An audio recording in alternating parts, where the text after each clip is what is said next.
Studio. जय जय जय मां बोला बोला दक्षिणेश्वरी राजराजेश्वरी त्रिपुर सुंदरी मां भगवती की जय।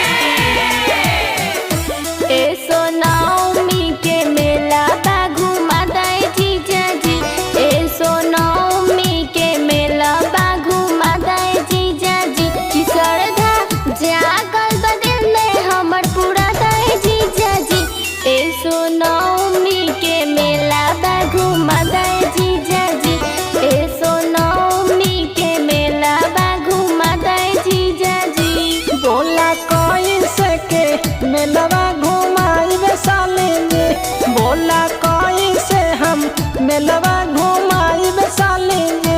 कि तोहके कैसे समझाई मना कहन मायू साली जी।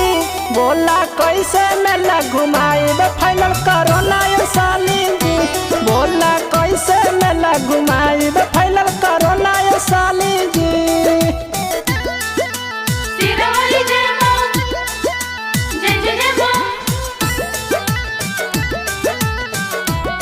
बोला बोला माई भगवती की जय।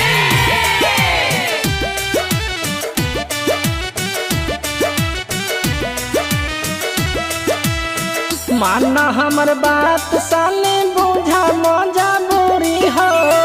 काहे तू चलावा तारा दिलवा पर छुरी हो। ए जीजा सुरी ना।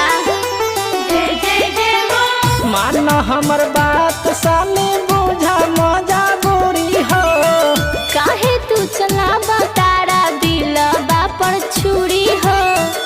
कि तोहके कैसे समझाई मना कहन मारे साली जी। एसो मानव न घूमब नवमी के मेला ए जीजा जी। बोला कैसे मेला घुमाइबे फाइनल करो ना ये साली जी।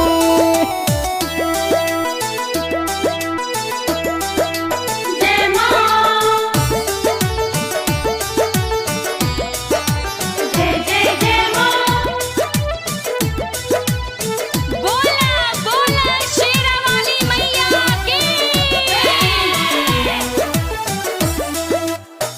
बड़ साल कहला जीजा माना मोर बतिया हो। का कही साली ये सब भइल दूरा गतिया हो। खाली झूठ। जय जय जय मां बड़ साल कहला जीजा माना मोर बतिया हो। का कही साली ये सब भइल दूरा गतिया हो। ये सोनुआ के संगे जाई शिवानी ए जीजा जी। बोला कैसे मेला घुमाइबे फाइनल करो ना ये साली जी। एसो